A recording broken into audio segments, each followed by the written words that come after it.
সরকারের ক্ষমতার পেরেক যে কোনো সময় ভেঙে যাবে বলছেন রিজভী। একে কাউকে জেলে পাঠানোর এজেন্ডা আমাদের নেই বলছেন ওবায়দুল কাদের।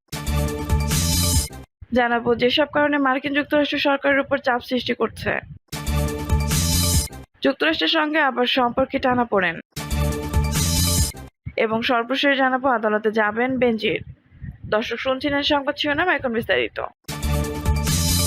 সরকারের ক্ষমতার পেরেক যে কোনো সময় ভেঙে যাবে বলছেন রিজভী। বিএনপি সিনিয়র যুগ্ম মহাসচিব রুহুল কবির রিজভী বলেছেন, আসলে সরকার চাচ্ছে জাতিকে একটি শৃঙ্খলে আবদ্ধ করতে, কিন্তু সরকারের ক্ষমতা পেরেক যে কোনো সময় ভেঙে যাবে। রিজভী বলেন, আজ দেশের নাগরিকদের সব অধিকার হরণ করা হয়েছে। মানুষ যেন একটি বেড়ার মধ্যে বাস করছে, তাদের নিঃশ্বাস নেওয়ার সুযোগ নেই। আমাদের উচিত জনগণের কাছে যাওয়া। তিনি বলেন, সরকার উন্নয়নের নামে ফাঁকা আওয়াজ দিচ্ছে। যমুনা সেতুতে রেল লাইন থাকা সত্ত্বেও আরেকটি রেল সেতু করার সমালোচনা করে তিনি বলেন, অথচ সিগন্যাল সিস্টেম উন্নত করা এবং ডাবল লাইন করলেই কিন্তু যানজট জনগণের ভোগান্তি হতো না। বিএনপি সিনিয়র যুগ্ম মহাসচিব বলেন, আজকে প্রধানমন্ত্রী বলেন তিনি বঙ্গোপসাগরে ঘাঁটি করতে দেননি বলে ষড়যন্ত্র করছে। আপনি যাদের বলছেন তারা তো বাংলাদেশে অবাধ সুষ্ঠু নির্বাচন চাচ্ছেন। কাউকে জেলে পাঠানোর এজেন্ডা আমাদের নেই বলছেন ওবায়দুল কাদের। আওয়ামী লীগের সাধারণ সম্পাদক ও সেতুমন্ত্রী ওবায়দুল কাদের বলেছেন, কোনো রাজনৈতিক দলের নেতাকর্মীকে জেলে পাঠানোর এজেন্ডা আমাদের নেই। যারা অপরাধে জড়িত তারা রাজনৈতিক দলের নেতাকর্মীরা নন, তারা দুর্বৃত্ত। এদের শায়েস্তা করতে হবে জাতীয় স্বার্থেই। ওবায়দুল কাদের বলেন, আমরা মুক্তিযুদ্ধে বিজয়ী হয়েছি বঙ্গবন্ধুর নেতৃত্বে, কিন্তু সেই বিজয়কে সংহত করা এখন অনেক কাজ বাকি। সংহত করার পথে বিএনপি পৃষ্ঠপোষকতায় কিছু অশুভ শক্তি তৎপর। আজকের দিনে আমাদের অঙ্গীকার, বঙ্গবন্ধু কন্যা শেখ হাসিনার নেতৃত্বে আমরা সাম্প্রদায়িক বিষ বৃক্ষকে সমূলে উৎপাটিত করে অসাম্প্রদায়িক বাংলাদেশ করব। সেটি হবে নজরুলের প্রতি শ্রদ্ধাঞ্জলি নিবেদনের সার্থকতা। যেসব কারণে মার্কিন যুক্তরাষ্ট্র সরকারের উপর চাপ সৃষ্টি করছে। মার্কিন যুক্তরাষ্ট্র বাংলাদেশের উপর নতুন করে চাপ সৃষ্টি করছে। বৃহস্পতিবার গণভবনে 14 দলের সঙ্গে সভা করতে গিয়ে প্রধানমন্ত্রী শেখ হাসিনা নিজেই এ ব্যাপারে ইঙ্গিত দিয়েছেন। তিনি বলেছেন যে দেশের অংশ অন্যের হাতে তুলে দিয়ে ক্ষমতায় থাকতে চায় না। স্পষ্টত তিনি মার্কিন যুক্তরাষ্ট্রের প্রতি ইঙ্গিত করে এই কথাগুলো বলেছেন। সাম্প্রতিক সময়ে ডোনাল্ড লুর বাংলাদেশ সফরের পর সরকারি মহলে যে মার্কিন বাংলাদেশ সম্পর্ক নিয়ে যে স্বস্তির ভাব লক্ষ্য করা গিয়েছিল, এই সফরের পরপরই তা আস্তে আস্তে ফিকে হয়ে যাচ্ছে। বিশেষ করে সাবেক সেনাপ্রধান আজিজ আহমেদের বিরুদ্ধে নিষেধাজ্ঞা এবং মার্কিন যুক্তরাষ্ট্রের বিভিন্ন মনোভাব নিয়ে নতুন করে সংশয় এবং উত্তেজনা সৃষ্টি হচ্ছে বলে জানা গেছে। তবে কূটনৈতিক বিশ্লেষকরা বলছেন, মার্কিন যুক্তরাষ্ট্র বাংলাদেশের সাথে সম্পর্ক উন্নয়ন করতে চায় তাদের মত করে। সম্পর্ক উন্নয়ন নয়, মার্কিন যুক্তরাষ্ট্র আসলে বাংলাদেশ ব্যবসা বাণিজ্যের ক্ষেত্রে এবং পরিসর বাড়াতে চায়। বাংলাদেশের কাছ থেকে মার্কিন যুক্তরাষ্ট্রের সুনির্দিষ্ট কিছু চাওয়া রয়েছে। এগুলোর ব্যাপারে একটি দর কষাকষি করার জন্য মার্কিন যুক্তরাষ্ট্র বাংলাদেশের উপর চাপ সৃষ্টি করেছে বলে কূটনৈতিক মহল মনে করে। যেসব বিষয়ে মার্কিন যুক্তরাষ্ট্র বাংলাদেশে আগ্রহী তার মধ্যে রয়েছে বোয়িং বিক্রি। বাংলাদেশ বিমান বেশ কিছু উড়োজাহাজ কিনতে যাচ্ছে এবং এই উড়োজাহাজ কেনার জন্য ইতিমধ্যে এয়ারবাসের প্রতি এক ধরনের আগ্রহ দেখানো হয়েছে। এয়ারবাস এবং বোয়িং এর মধ্যে বাংলাদেশে উড়োজাহাজ বিক্রি নিয়ে এ ধরনের প্রতিযোগিতা লক্ষ্য করা যাচ্ছে। মার্কিন ভিত্তিক বোয়িং যেন বাংলাদেশ কিনে, সেজন্য মার্কিন যুক্তরাষ্ট্র রাষ্ট্রদূত পিটার ডিহাস নির্বাচনের আগে বিমান কর্তৃপক্ষের সঙ্গে দেখা করেছিলেন। নতুন সরকার গঠিত হওয়ার পর তিনি বেসামরিক বিমান চলাচল ও পর্যটন মন্ত্রী অবসরপ্রাপ্ত কর্নেল ফারুক খানের সাথে সাক্ষাৎ করেন। বোয়িং কেনার জন্য মার্কিন যুক্তরাষ্ট্রের পক্ষ থেকে বাংলাদেশকে একটি প্রচ্ছন্ন চাপ দেওয়া হচ্ছে বলে সরকারের বিভিন্ন মহল মনে করছে। তেল গ্যাস উত্তোলন। ইতিমধ্যে গভীর সমুদ্রে তেল গ্যাস অনুসন্ধানের জন্য দরপত্র উন্মুক্ত করেছে জ্বালানি মন্ত্রণালয়। এই দরপত্রের জন্য আগ্রহীদেরকে আগ্রহ ব্যক্ত করার জন্য বিজ্ঞাপন দেওয়া হয়েছে। মার্কিন যুক্তরাষ্ট্রের বিভিন্ন তেল গ্যাস কোম্পানিগুলো এই দরপত্রে অংশগ্রহণ করছে। এখানে তারা হিস্সা চায় এবং এখানে তেল গ্যাস উত্তোলনের ক্ষেত্রে মার্কিন কোম্পানিগুলো যেন প্রাধান্য পায় সে ব্যাপারে মার্কিন যুক্তরাষ্ট্র তৎপরতা দৃশ্যমান। উল্লেখ্য, এই দরপত্রে তেল গ্যাস উত্তেজনার জন্য চীন এবং ভারতের কোম্পানিও আগ্রহ দেখিয়েছে। Doctor Yunus issue.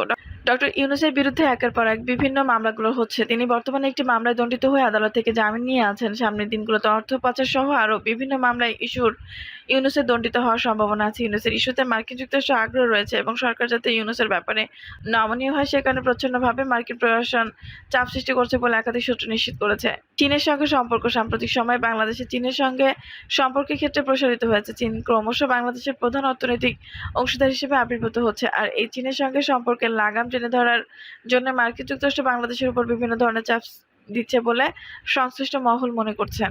এখন দেখার বিষয় এই সমস্ত বিষয়গুলোতে সরকার কিভাবে মার্কিন যুক্তরাষ্ট্রে খুশি করে এবং পরিস্থিতি মোকাবেলা করে, দুই দেশের সম্পর্ক অটুট রাখে, বাংলাদেশের স্বার্থ সংরক্ষণ করে।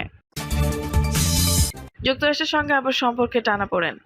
মার্কিন যুক্তরাষ্ট্রের সঙ্গে বাংলাদেশের সম্পর্কে টানাপোড়েন ছিল নির্বাচনের আগে। নির্বাচনের আগে মার্কিন যুক্তরাষ্ট্র বাংলাদেশের নির্বাচনকে অবাধ, সুষ্ঠু এবং অংশগ্রহণমূলক করার জন্য নানা রকম বিধিনিষেধ আরোপ করেছিল।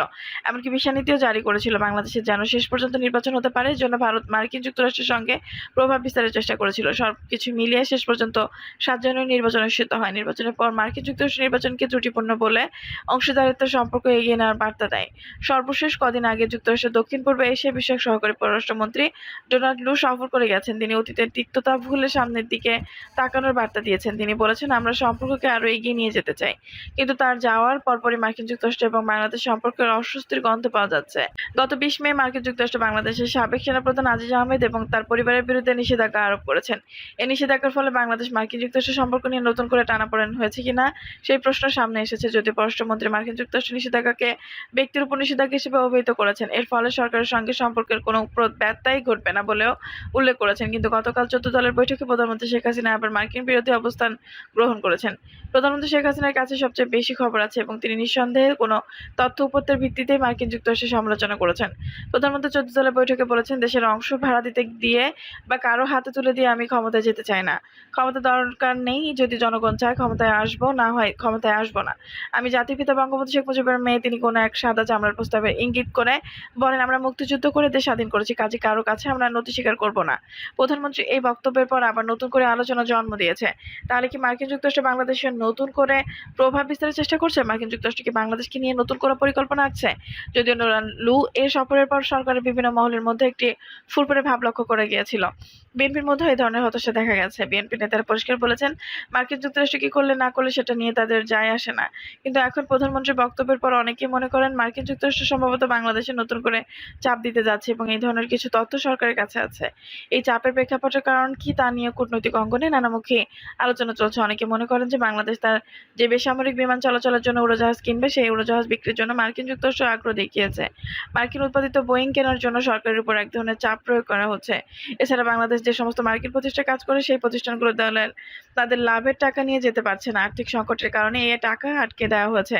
এই বিষয়টি ডোনাল্ড সালমান এফ রহমানের কাছে উপস্থাপন করেছিলেন। এখন গভীর সমুদ্র বন্দরে তেল গ্যাস অনুসন্ধানের জন্য টেন্ডার কাজ চলছে। সেই টেন্ডারের প্রক্রিয়াতেও মার্কিন যুক্তরাষ্ট্র হিস্সা চায়।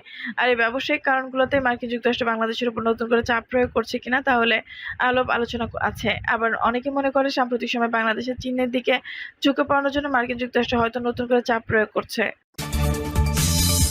আদালতে যাবেন বেনজির। সাবেক পুলিশ প্রধান বেনজির আহমেদের স্থাবর সম্পত্তি জব্দ করা হয়েছে। শুধু তারাই নয়, তার স্ত্রী এবং কন্যার স্থাবর সম্পত্তি জব্দ করা হয়েছে। দুর্নীতি দমন কমিশনের আইনজীবী খুরশিদ আলম বলছে যে বেনজির আহমেদ, তার স্ত্রী এবং